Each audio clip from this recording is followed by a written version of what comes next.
हम लोग यहाँ पे बुनकर सोसाइटी की तरफ से लोकल गाइड का कार्य करते हैं। और अब जिस जगह पे है, इस जगह का नाम है सारनाथ। इसका जो प्राचीन नाम था वह था सारंगनाथ। और ये भगवान बुद्ध का तीसरा तीर्थ स्थल है। फर्स्ट है लुम्बिनी नेपाल कपिलवस्तु, जहाँ पे गौतम बुद्ध का जन्म हुआ था। और दूसरा है बुद्ध गया, जहाँ पर भगवान बुद्ध को ज्ञान की प्राप्ति हुई थी। और तीसरा है ये सारनाथ, यहाँ पे गौतम बुद्ध ने अपने ज्ञान का फर्स्ट उपदेश दिए थे। और चौथा है कुशीनगर, वहाँ पे गौतम बुद्ध का 80 वर्ष की आयु में डेथ हुआ था। अच्छा। और उनका जन्म 563 ईसा पूर्व में हुआ था। उनकी माता का नाम माया देवी और पिता का नाम शुद्धोदन था। गौतम बुद्ध का जब जन्म हुआ था तो वो केवल 7 दिन के थे, तो उनकी माता का देहांत हो गया, जिनका नाम माया देवी था।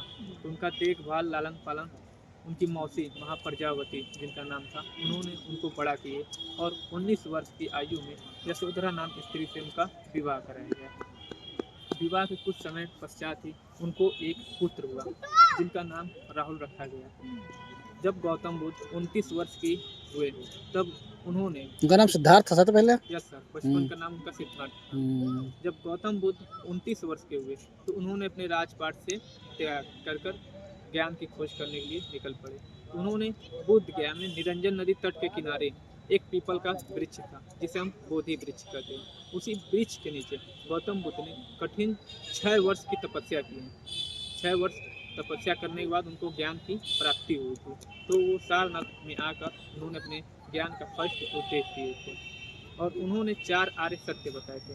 फर्स्ट है दुख, दुख का कारण, दुख का निवारण और दुख का अंत। यदि किसी व्यक्ति को दुख है तो उस दुख का कारण अवश्य होगा। यदि कारण है तो उसका निवारण भी होगा।